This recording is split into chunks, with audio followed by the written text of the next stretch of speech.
हमारा आशीर्वाद तुम्हारे साथ है गरुड़।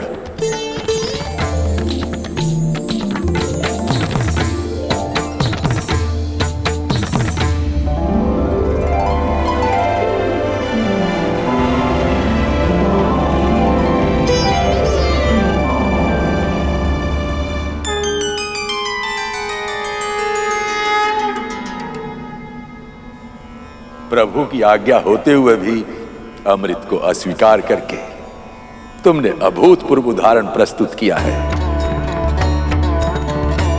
ये मैंने अपने शेष भैया और वासुकी भैया से सीखा है।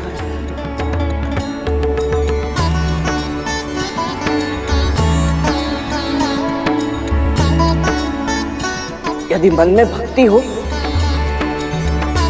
तो अमृत की आवश्यकता नहीं होती।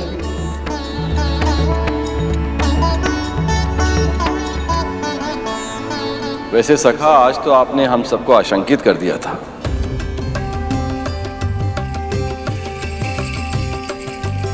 देवी लक्ष्मी तो बहुत अधिक चिंतित हो गई थी।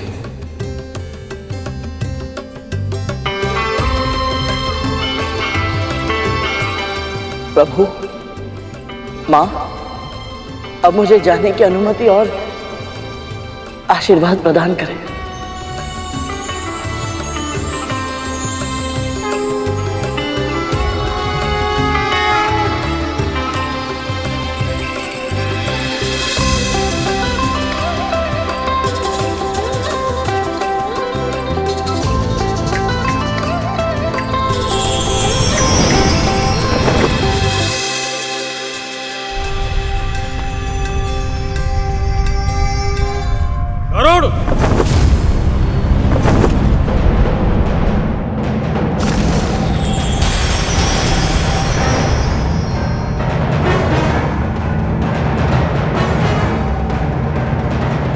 उस समय तो तुम मेरे प्रहार से बच गए थे, पर अब नहीं बचोगे।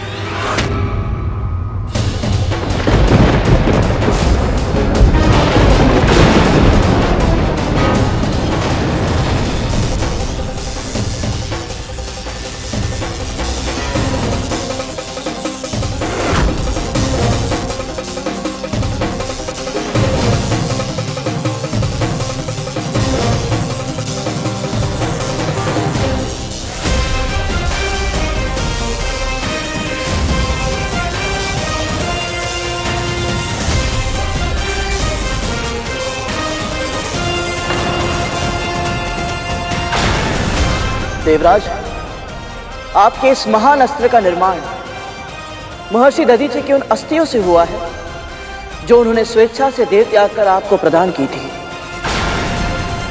मैं उनके इस अद्भुत त्याग का सम्मान अवश्य करूंगा।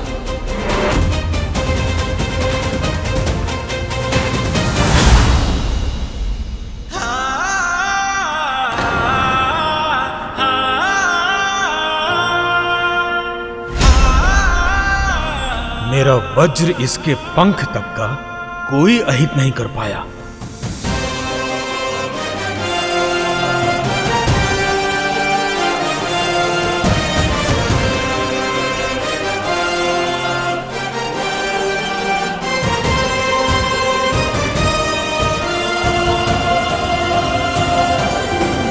जिसका पंख इतना सुंदर हो उसका नाम तो सुपर्ण होना चाहिए।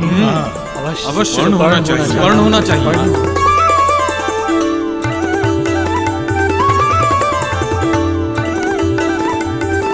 मातृभक्त सुपर्ण की जय, मातृभक्त सुपर्ण की जय, विष्णु भक्त सुपर्ण की जय, मातृभक्त सुपर्ण की जय, विष्णु भक्त सुपर्ण की जय, विष्णु भक्त सुपर्ण की जय। नारायण नारायण। स्वर्ग में बिना आज्ञा प्रवेश किया इसने, सभी देवताओं के साथ युद्ध किया और अब अधिकार ना होते हुए भी अमृत चुराकर भाग रहा है ये, और सभी इसी का पक्ष ले रहे हैं। क्यों सभी गरुड़ का पक्ष ले रहे हैं? क्यों?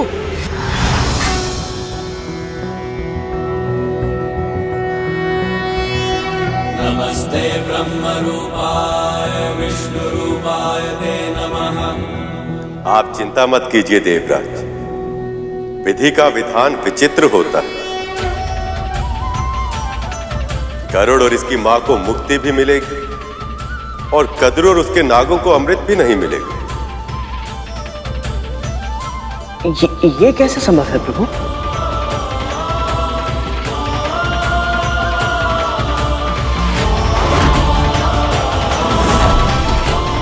एक बार गरुड़ और देवी विंता को मुक्ति मिल जाए तो आपको क्या करना है देवराज, ये तो आप जानते ही।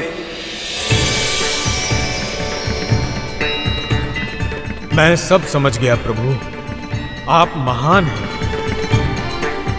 ये अनोखा मध्य मार्ग सुझाकर आपने सब कुछ ठीक कर दिया प्रभु। अब आप जैसा चाहते हैं वैसा ही होगा।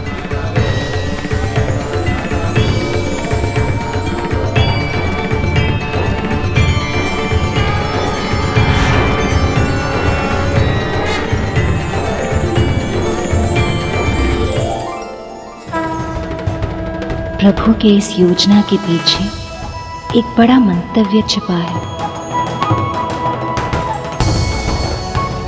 ओम नमो भगवते वासुदेवाय। ओम नमो भगवते वासुदेवाय। विंता, आंखें खोलो।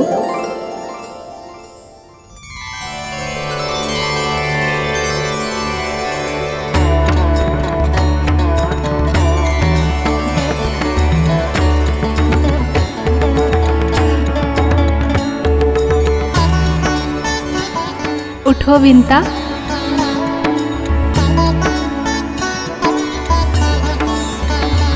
सरस्वती माँ, लक्ष्मी माँ, पार्वती माँ, देवी, आप सब यहाँ?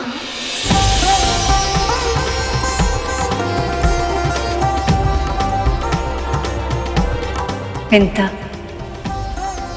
तुम जिस पल की प्रतीक्षा कर रही थी वो पल आ गया है। तुम्हारा पुत्र लौट आया है।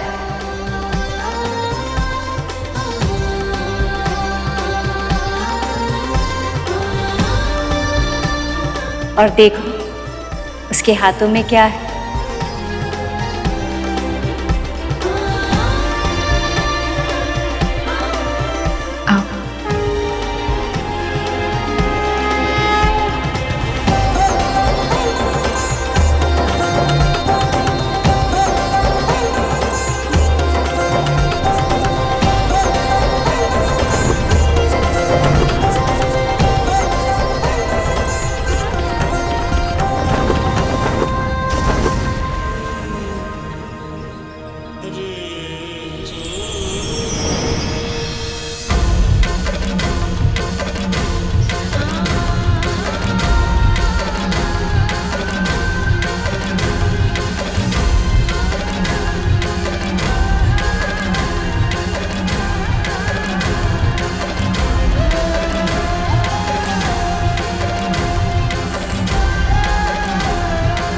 गरुड़ सुरक्षित है।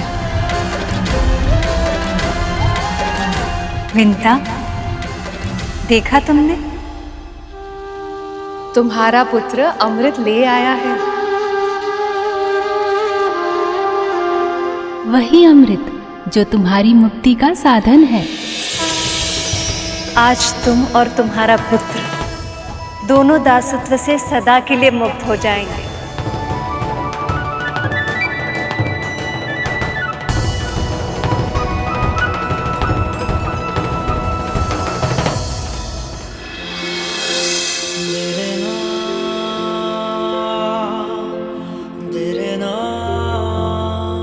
गरुड़ सच में अमृत ले आया।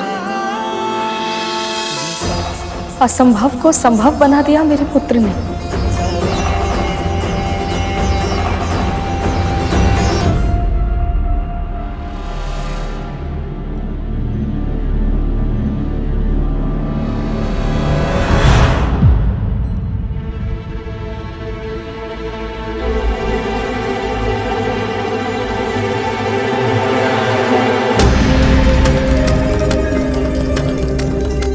क्या मैं कल्पना कर रही थी?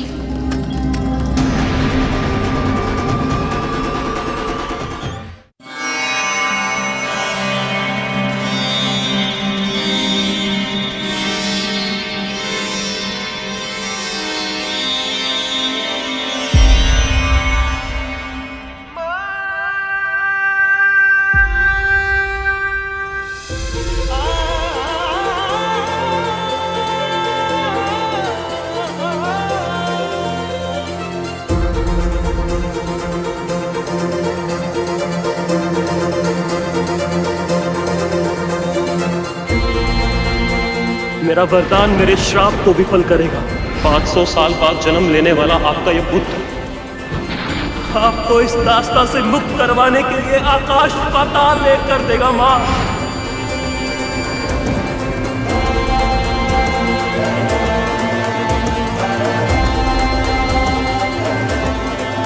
आपको दास्ता की बेड़ियों से मुक्त कराने के लिए मुझे कुछ भी क्यों ना करना पड़े, कोई भी मूल्य क्यों ना चुकाना पड़े,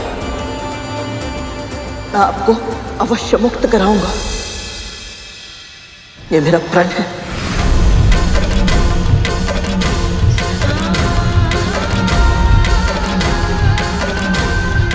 जिस पल तू मेरे नेत्रों के समक्ष अमृत लाकर रखेगा, बस उसी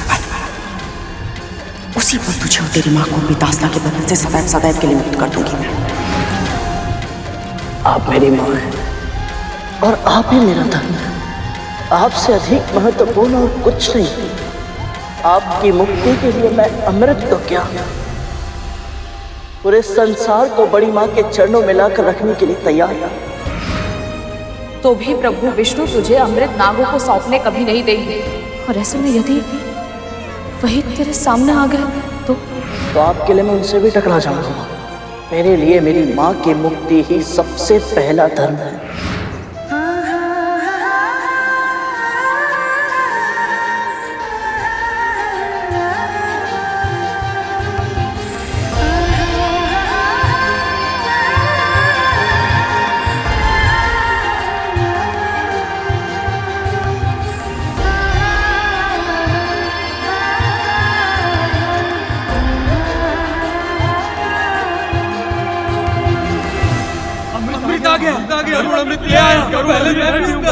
पहले मैं पीऊंगा। नहीं, मैं पीऊंगा।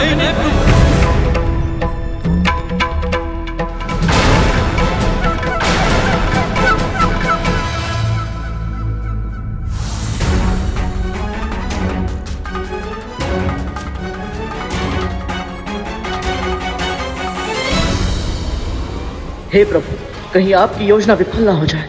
मुझे आपकी योजना पूर्ण करने की शक्ति दीजिए प्रभु, अन्यथा यदि नागों को अमृत मिल गया तो संसार का अंत निश्चित है प्रभु।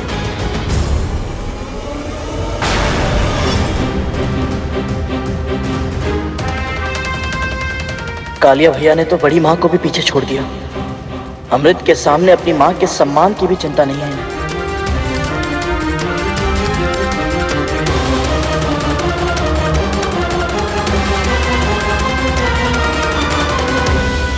अमृत,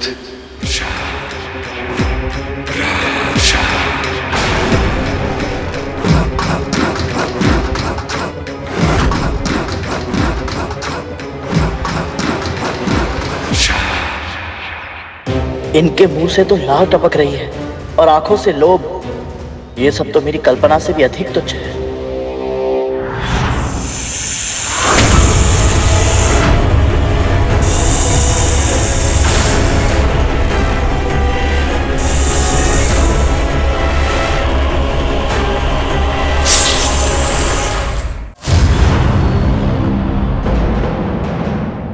अमृत सबसे पहले मुझे ही देना गरुड़।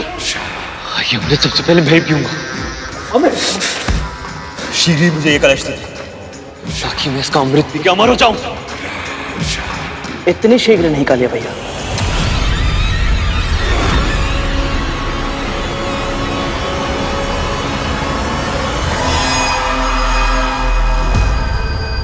बड़ी मां,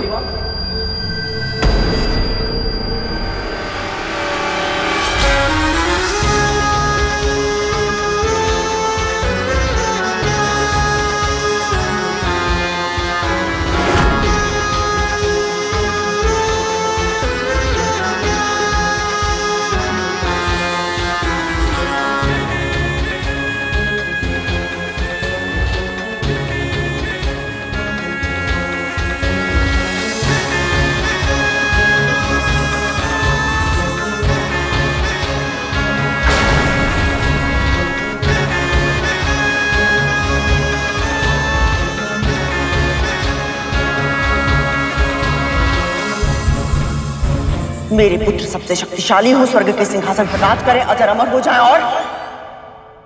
और अमृत चाहिए मुझे।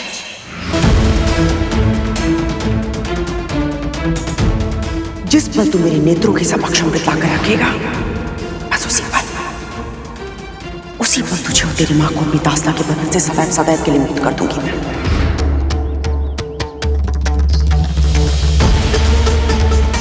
इतनी लंबी प्रतीक्षा की मैंने इस पल की, ये पल आ गया, मुझे अमृत मिल ही गया।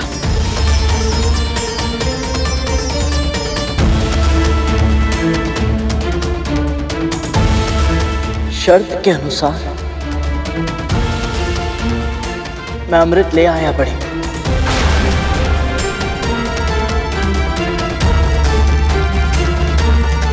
अब आप सबसे पहले मेरी मां को और मुझे दास्ता से मुक्त कर दीजिए।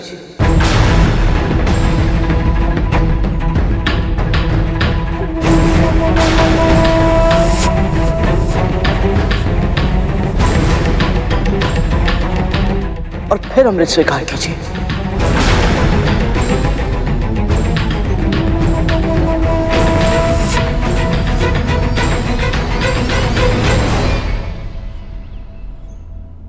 हे प्रभु, क्या मेरे पुत्र से कुछ अशुभ होने जा रहा है? कृपा करें, गरुड़ को सद्बुद्धि दें।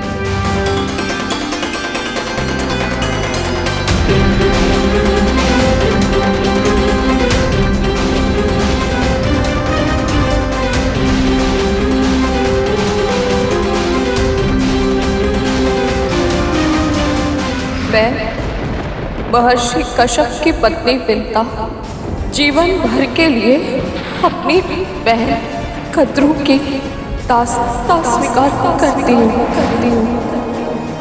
मैं महर्षि कश्यप और मां विंता का पुत्र गरुड़ मन से, वचन से और कर्म से मेरी विमाता महारानी कद्रू और उनके 1 सहस्त्र पुत्रों की दास्ता स्वीकार करता हूँ। ऋषि कश्यप को अगली संतान के रूप में ऐसा पुत्र देना जो इंद्र से सहस्त्र गुना अधिक शक्तिशाली और बुद्धिमान हो, शक्तिशाली और बुद्धिमान हो, शक्तिशाली और बुद्धिमान हो। जो मेरी मां का अपमान करेगा तो पाताल की अंतहीन गहराइयां भी तुम सबको मुझसे बचा नहीं पाएगी।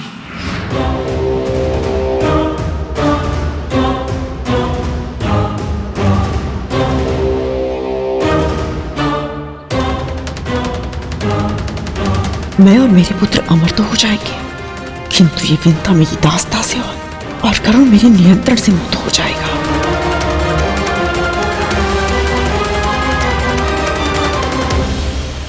लालच एक ऐसा अवगुण है जिसकी अति किसी भी प्राणी को विनाश की ओर ले जा सकती है। यदि अमृत मिलने के पश्चात भी कद्रू ने विंता और गरुड़ को दास्ता से मुक्त नहीं किया तो मुझे स्वयं हस्तक्षेप करना होगा।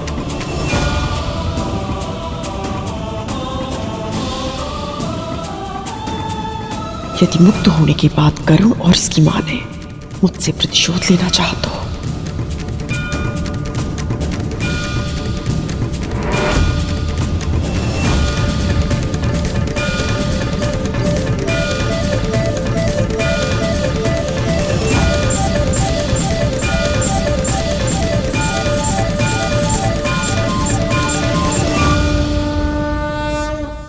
शर्त के अनुसार मैं अमृत ले आया बड़ी। अब आप सबसे पहले मेरी मां को और मुझे दास्ता से मुक्त कर दीजिए और फिर अमृत स्वीकार कीजिए।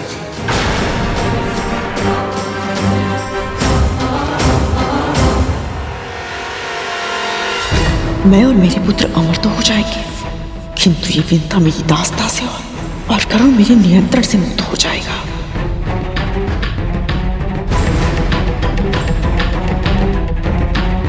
यदि अमृत मिलने के पश्चात भी कद्रू ने विंता और गरुड़ को दास्ता से मुक्त नहीं किया तो मुझे स्वयं हस्तक्षेप करना होगा। यदि मुक्त होने के बाद गरुड़ और इसकी मां ने मुझसे प्रतिशोध लेना चाहा तो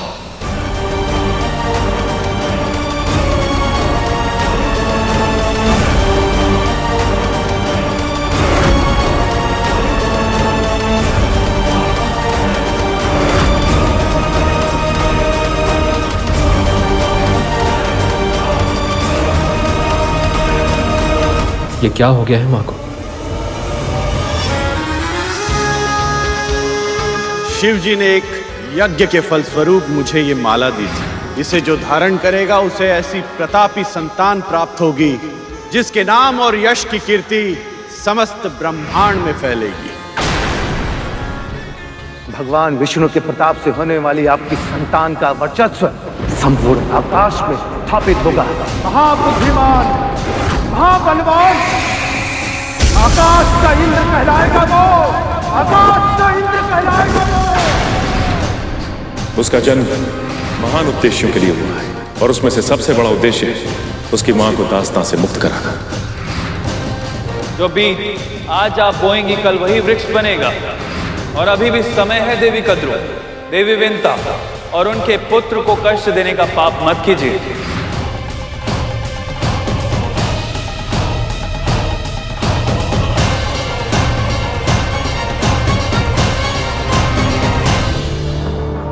अभी अमृत माँ के नेत्रों के सामने है, फिर माँ किस विचारों में लीन है? क्या चल रहा है इनके दिमाग में? इतनी लंबी प्रतीक्षा अवश्य करनी पड़ी मुझे, किंतु आज मेरे प्रयास सफल होंगे।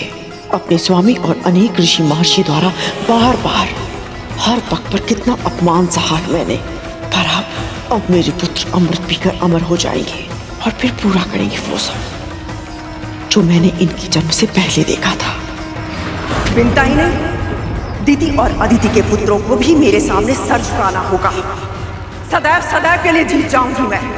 चारों दिशाओं में मेरे ही नाम की जय जयकार होगी। खड़गेन आक्रम में भुंजीता, खड़गेन आक्रम में भुंजीता, वीर भोग्या वसुंधरा, वीर भोग्य वसुंधरा। माँ, क्या हो गया है आपको? आप कुछ कहती क्यों नहीं?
वो शर्त आप जीती थी माँ, फिर भी आपने उनकी दासी बनना स्वीकार क्यों किया? क्योंकि ये मेरा पश्चाताप था। ईर्ष्या के वश में अपने ही पुत्र को विकलांग बना दिया। जिस प्रकार मैं अपनी विवशता का दास बन गया, उसी प्रकार आप भी अपनी बहन की दासी बनकर रहेगी।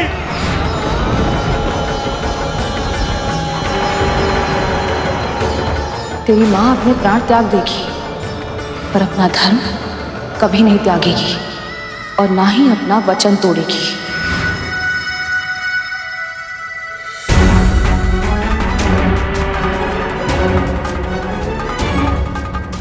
धन्य है इन मां पुत्र की कर्मनिष्ठा।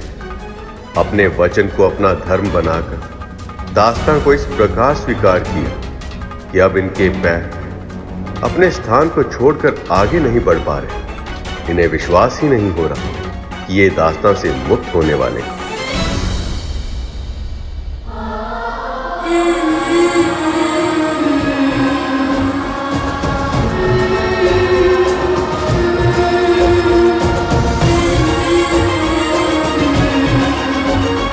माँ को ये विश्वास ही नहीं हो रहा है कि ये दास्तां से मुक्त हो रही है।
मैं महर्षि कश्यप की पत्नी विंता जीवन भर के लिए अपनी बहन कद्रू की दास्तां स्वीकार करती हूँ।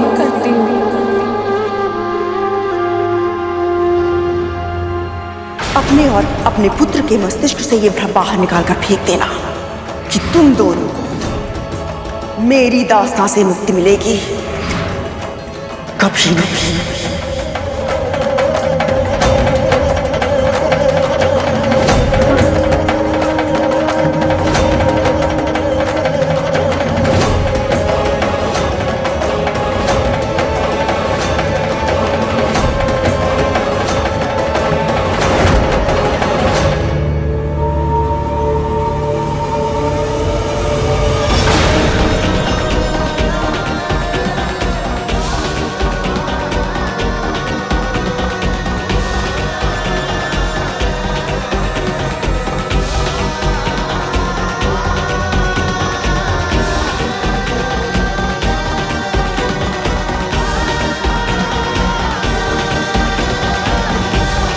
प्रभु विष्णु तुझे अमृत नागों को सौंपने कभी नहीं देंगे, और ऐसे में यदि वही तेरे सामने आ गए तो आपके लिए मैं उनसे भी टकरा जाऊंगा। मेरे लिए मेरी माँ की मुक्ति ही सबसे पहला धर्म है।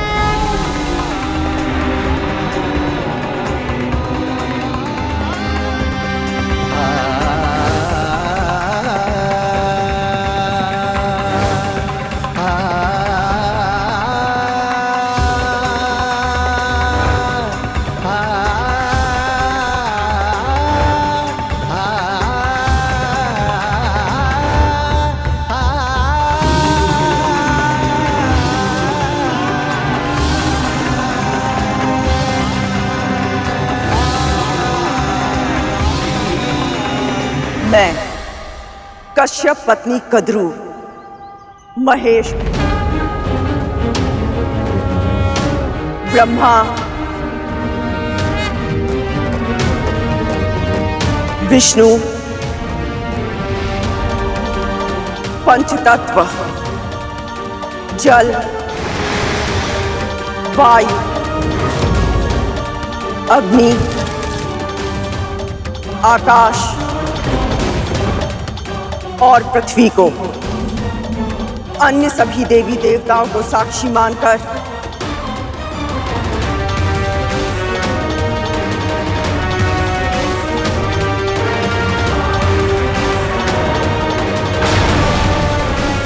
विंता और उसके पुत्र गरुड़ को अपनी दास्तां के बंधन से मुक्त करती हूँ, अपनी दास्तां के बंधन से मुक्त करती हूँ, अपनी दास्तां के बंधन से मुक्त करती हूँ, अपनी दास्तां के बंधन से मुक्त करती हूँ, अपनी दास्तां के बंधन से मुक्त करती हूँ, अपनी दास्तां के बंधन से मुक्त करती हूँ।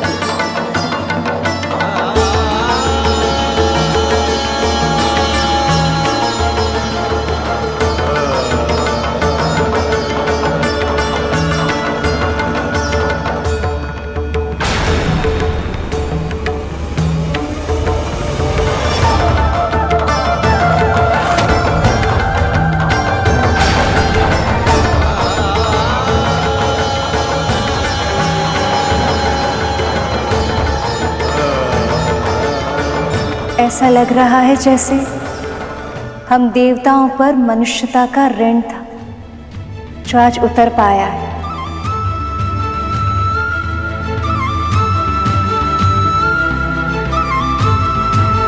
विनिता की बरसों की तपस्या आज पूरी हुई प्रभु।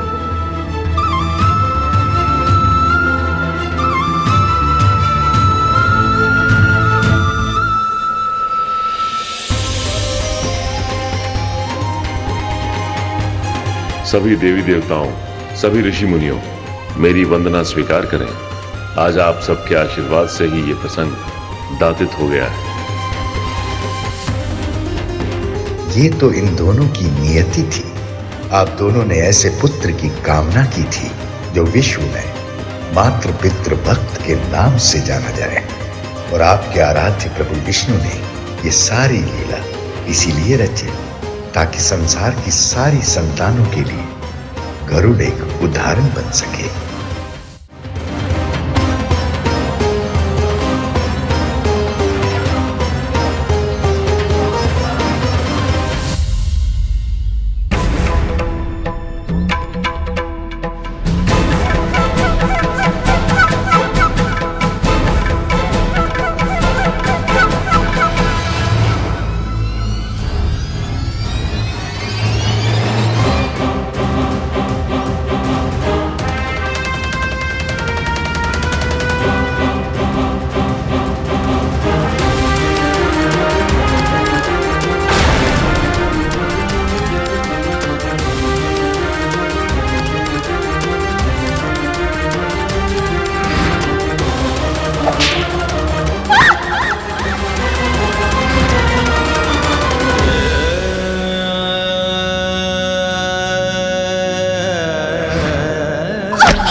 आज मां को मुक्त करवा के गरुड़ ने मेरे श्राप से मां को मुक्त कर दिया।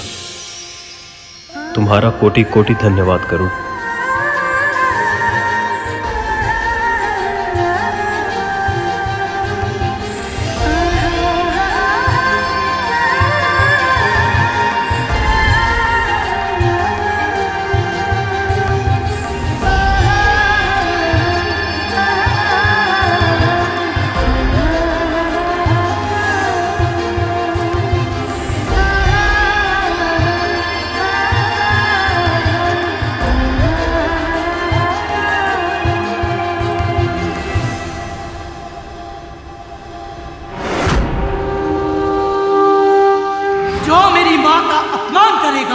तो पाताल की अंतहीन गहराइयां भी तुम सबको मुझसे बचा नहीं पाएगी। अब मेरे पुत्र अमर हो जाएंगे। अब हमें इस गरुड़ से या इन्हें मिले वरदानों से कोई भय नहीं होगा।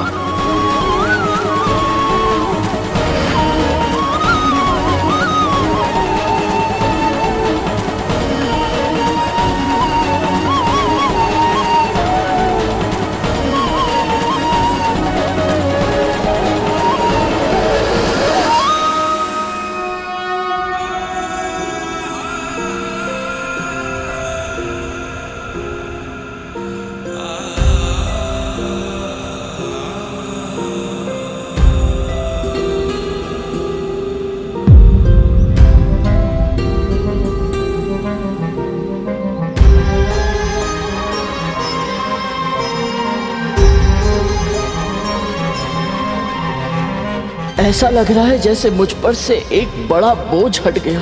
इतना स्वतंत्र पहले कभी अनुभव नहीं हुआ। आपने अपना वचन पूरा किया। आपका बहुत बहुत आभार, बहुत बहुत धन्यवाद।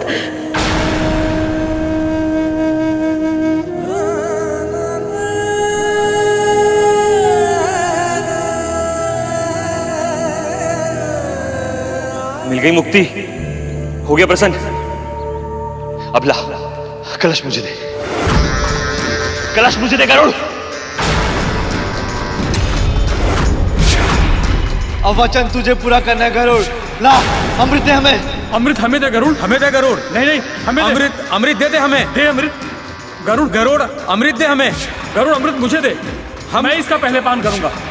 मैं पान करूंगा पहले इसका। नहीं नहीं मुझे दे, मैं पान करूंगा। गरुड़ अमृत इधर दे। गरुड़ अमृत मुझे दे। गरुड़ अब तो तू और तेरी मां मुक्त हो गए ना। बस मेरी एकमात्र इच्छा पूरी कर दे। अमृत दे दे मुझे।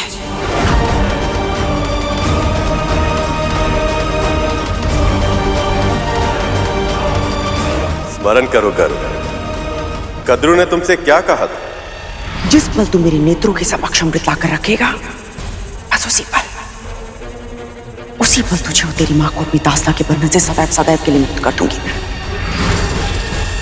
तो बस फिर यही तो करना है।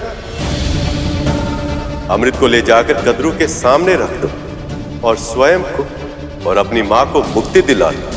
एक बार गरुड़ और देवी विंता को मुक्ति मिल जाए तो आपको क्या करना है देवराज, ये तो आप जानते ही।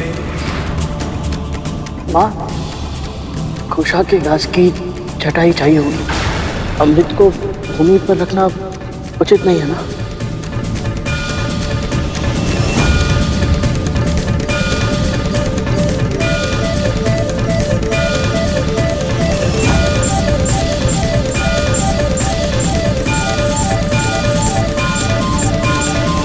एक बार तुम दोनों मुक्त हो जाओ, फिर अमृत को उन नागों के सामने रख देना। पर इससे पहले कि वो अमृत को छू भी पाएं, तुम उन सभी को शौच शुद्धि के लिए भेज देना। फिर मैं जाकर अमृत वापस ले आऊंगा, पर अमृत की एक भी बूंद व्यर्थ होकर ना गिरे। और इसके लिए सबसे आवश्यक ये है कि उस समय वहां कोई भी नाग उपस्थित ना हो।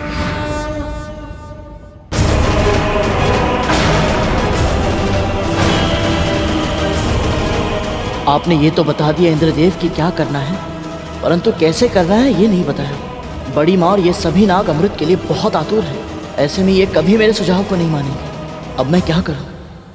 अब गरुड़ कोई भूल नहीं कर सकता, उसे कोई ना कोई उपाय निकालना ही होगा। यदि मेरी योजना विफल होगी और नागों को अमृत प्राप्त हो गया तो ये संसार अंत के मुंह में चला जाएगा।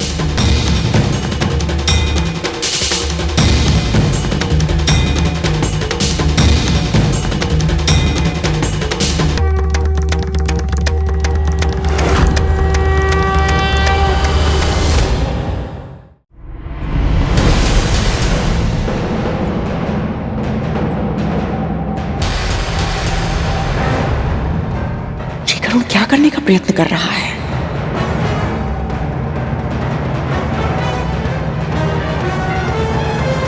मां, खुशा को भूमि पर रखना होगा।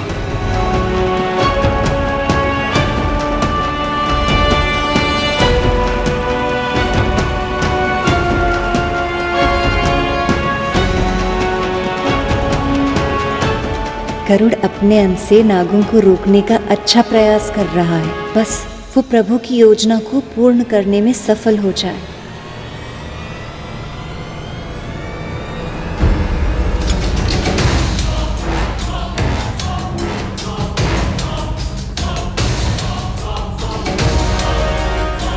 यदि इन सर्पों ने अमृत ग्रहण कर लिया तो अनर्थ हो जाएगा।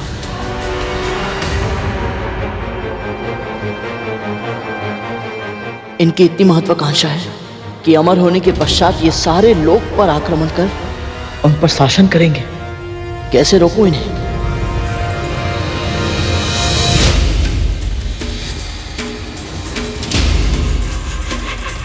आज मेरा स्वप्न पूरा होगा। मेरे पुत्र सदैव सदैव के लिए अमर हो जाएंगे।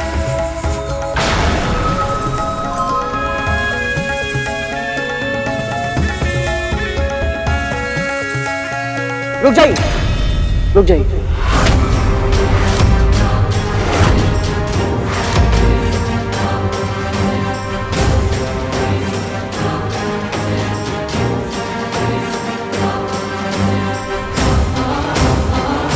अमृत ग्रहण करने से पहले आप सभी को तन से शुद्ध होना होगा, अर्थात आप सभी को स्नान करने की आवश्यकता है। तन शुद्ध हो तो किसी भी शुद्ध वस्तु का प्रभाव अधिक होता है। किंतु स्नान न करने से अमृत का प्रभाव समाप्त तो नहीं हो जाएगा ना गरुड़? तो फिर विलंब क्यों करें?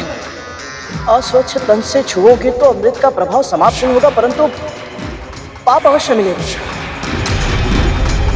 है ना मां?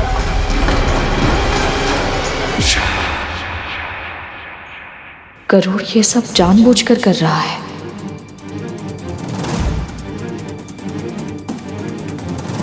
जब भगवान का प्रसाद बिना स्नान किए छुआ नहीं जाता, तो अमृत तो विश्व का सबसे बड़ा प्रसाद है। शुद्ध तन के साथ ग्रहण किया जाए तो सात्विकता बढ़ती है और सात्विकता से प्रसाद का प्रभाव।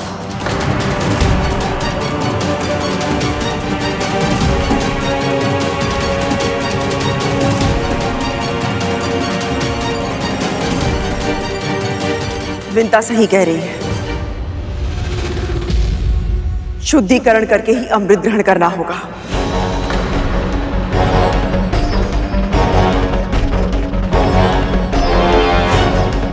जाओ, स्नान करके आओ। स्नान करना ही है तो सबसे पहले स्नान मैं करूंगा। पहले हम स्नान करेंगे। शीघ्र चल सकते।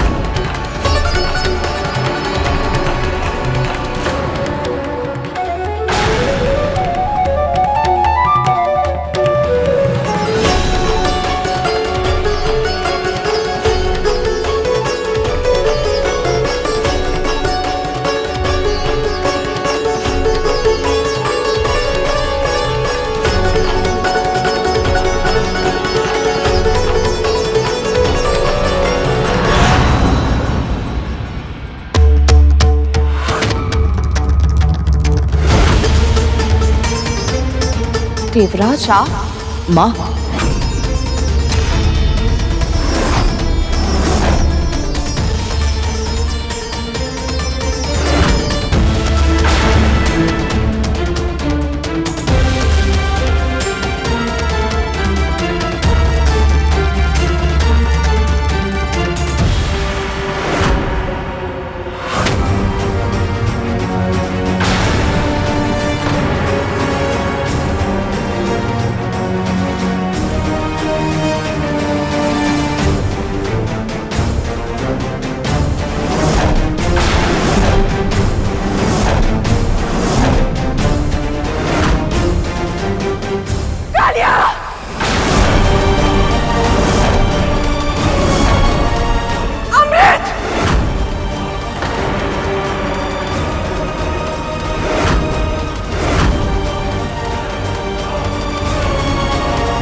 अमृत कहां गया?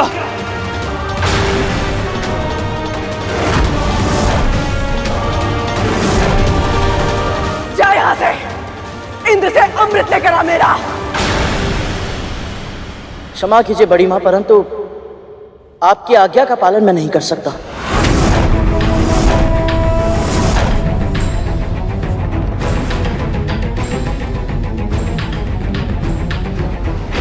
इतना तो साहस, तू मेरी आज्ञा मानने से मना कर रहा है? स्मरण रख, तू मेरा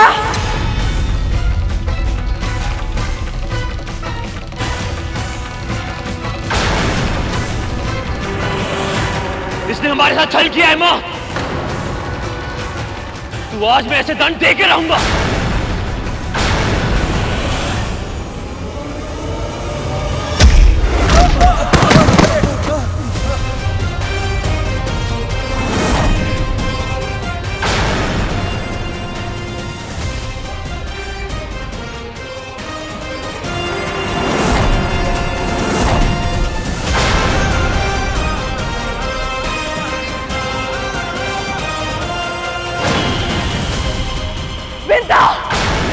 रोक अपने पुत्र को।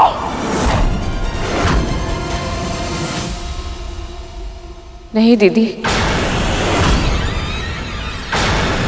आज इसके हाथों को अपने आदेश की बेड़ियों से नहीं जकड़ूंगी मैं,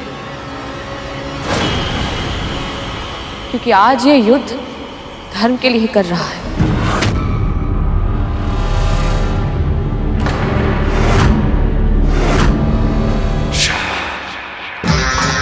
अमृत की बूंद अवश्य ये तब गिरी होगी जब कलश इस चटाई पर रखा गया था।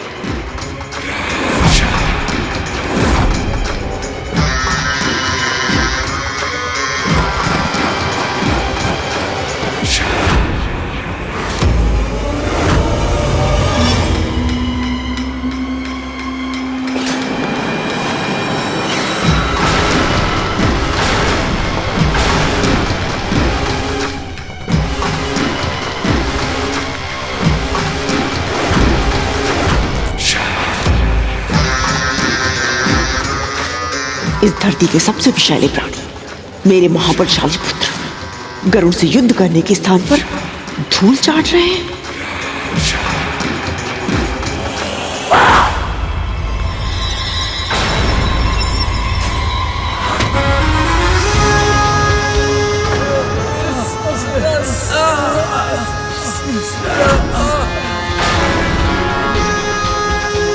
तो ये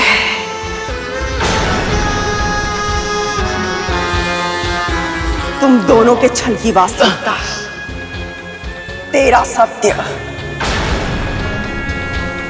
इतने समय तक तुम मुझसे स्वांग रचती रही कि जब तक मैं तुझे अपनी इच्छा से मुक्त नहीं करूंगी तब तक तू मेरी दासी बनी रहेगी। किंतु आज अपने पुत्र के माध्यम से तूने मेरे साथ छल किया।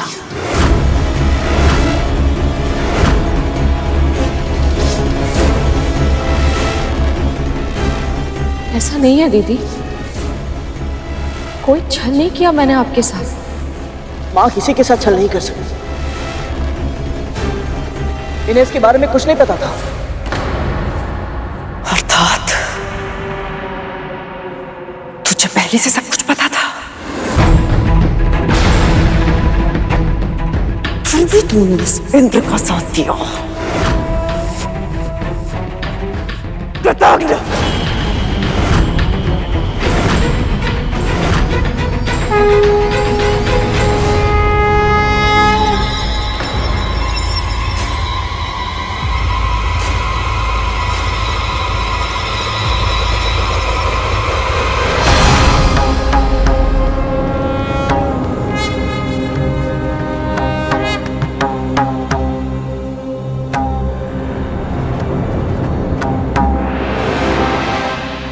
मेरे भक्तों को पीड़ा पहुंचाने का विचार भी तुम्हारे मन में कैसे आया कद्रू?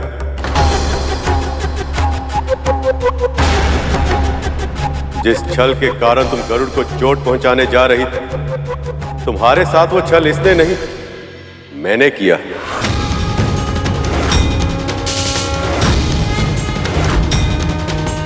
जैसे तुमने मेरी भक्त देवी विंता के साथ छल करके उन्हें अपनी दासी बनाया था, वैसे ही मैंने भी लीला करके इन्हें मुक्त करवाया।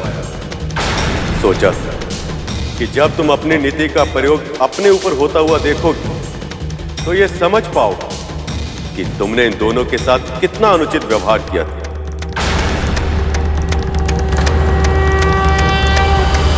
पर तुम्हारे मन में अब भी पश्चाताप नहीं, प्रतिशोध है।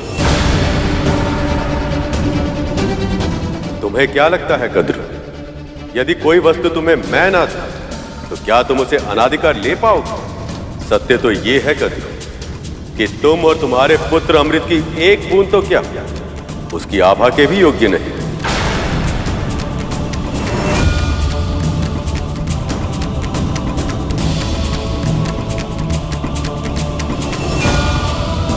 तभी तो जिस पवित्र कुशाघात पर अमृत को रखा गया था, उस पर पड़ी अमृत की आभा को चाटने के प्रयास में तुम्हारे पुत्रों की जीभ जल गई। इन विषैले नागों के लिए अमृत भी विष बन गया।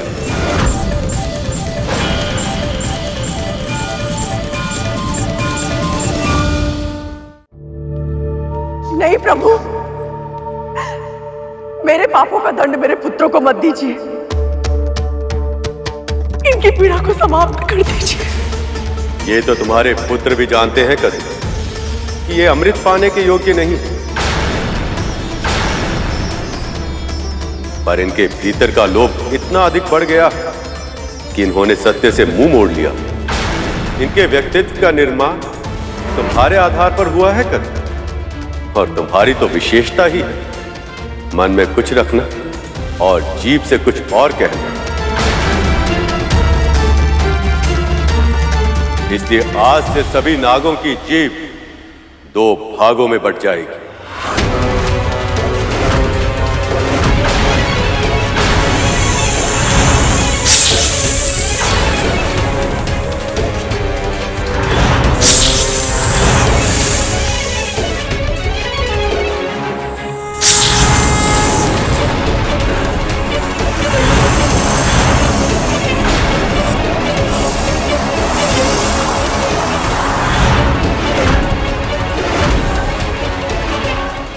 शेष,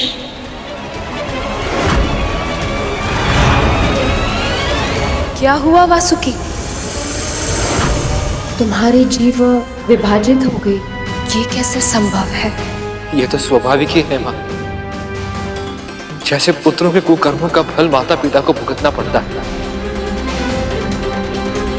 अपनी माँ के कुकर्मों का फल तो मुझे मिलना ही था। यही हमारी नियति है और मुझे ये स्वीकार करना ही होगा माँ। नहीं प्रभु, इतना बड़ा दंड मत दीजिए। दया कीजिए प्रभु, दया कीजिए। जो मेरे भक्तों पर बार बार अत्याचार करते हैं, मैं उन पर दया नहीं कर सकता। अपने हृदय को साक्षी मानकर सत्य कहो कद्रू। यदि तुम्हारे पुत्रों को अमृत मिल गया तो क्या ये संसार में विनाश का कारण नहीं बन जाएंगे?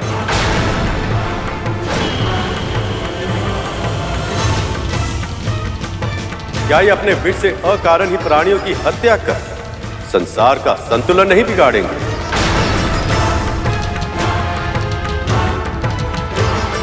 बोलो कद्रू, क्या तुम्हें सच में यह लगता कि जो पुत्र अपने हित को अपनी मां के हित और सम्मान से अधिक महत्व देते हैं, वो अमृत पाने के योग्य?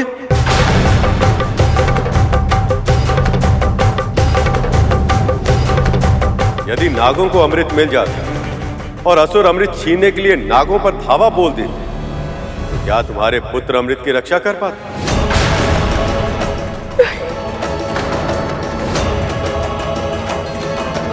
दीदी सत्य स्वीकार कर रही है। और दूसरी ओर ये गरुड़ है कद्रू। मुझे ये स्मरण करने की आवश्यकता नहीं कि इसने बिना किसी स्वार्थ के अमृत पाने में कितनी बड़ी भूमिका निभाई, केवल इसलिए ताकि मैं असुर गुरु शुक्राचार्य की संजीवनी विद्या का सामना करने के लिए अमृत रूपी अस्त्र देवताओं को प्रदान कर संसार में फिर से संतुलन स्थापित कर सकूं। और जानती हो सबसे विशेष बात क्या है? गरुड़ के सामने अमृत पान करने का अवसर एक बार नहीं, दो बार आया, पर इसने लोभ से अमृत की ओर देखा तक नहीं। एक बार भी इसके मन में अमृत पीने का विचार तक नहीं आया। यहां तक कि मैंने इसे अमृत पीने की अनुमति भी दे दी, किंतु तब भी इसने मना कर दिया। इस अमृत को तुम्हें स्वयं पीना होगा। परंतु मैं अमृत ग्रहण नहीं कर सकता, और यदि मैंने अमृत पी लिया, बड़ी मां को बहुत दुख होगा प्रभु।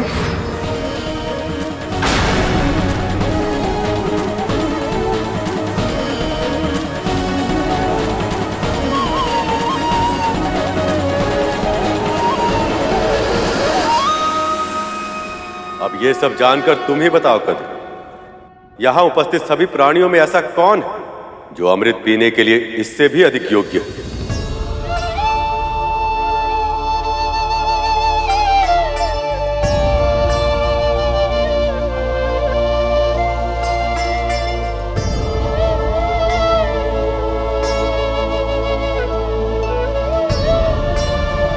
तुमने आज तक जो भी किया है कद्रू, उसके लिए तुम दंड की पात्र हो।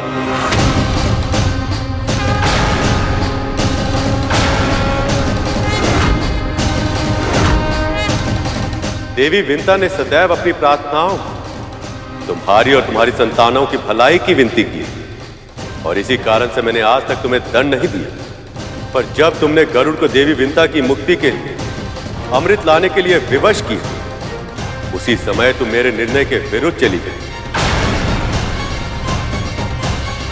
अमृत पाने के लिए तुमने जो पाप किया है कद्रू, उससे तुम्हारे पापों का कलश भर चुका है।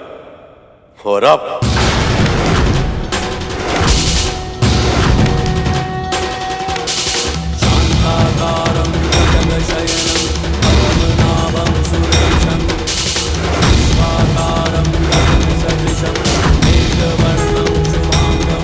प्रभु, आपकी और माँ की कृपा से मुझे और मेरे पुत्र को मुक्ति तो मिल गई है, पर अपनी बहन और उनकी संतानों को दुखी देखकर मैं सुख से कैसे रह पाऊंगी?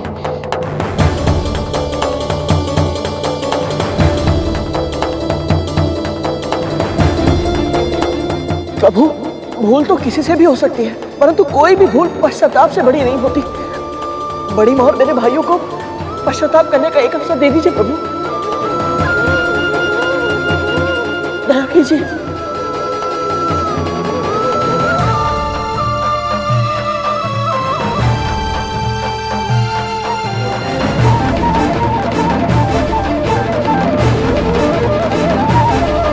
न क्रोध, न प्रतिशोध, न बहिष्कार, न तिरस्कार। अद्भुत है ये दोनों मां पुत्र। जब तक धरती पर धर्म के ऐसे संदेशवाहक, अच्छाई के ऐसे ध्वजधारी विद्यमान है, बुराई की कभी जीत नहीं हो सकती। आज गरुड़ और विंता केवल कद्रू की दास्ता से नहीं, आक्रोश और द्वेष से भी मुक्त हो गए। तुम दोनों का हृदय गंगा की तरह निर्मल, भक्ति अतुलनीय और विश्वास अटल है। इसलिए मैं तुम दोनों की प्रार्थना स्वीकार करता हूं।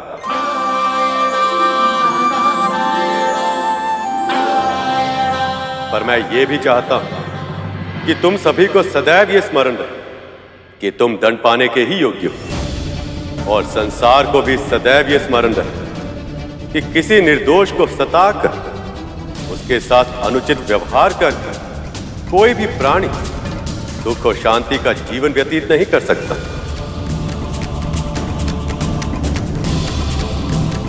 आज नहीं तो कल अपने कर्मों का परिणाम भोगना ही पड़ता है। इसलिए आज गरुड़ जैसे मांसाहारी पक्षियों के लिए नाग ही स्वाभाविक आहार होगा।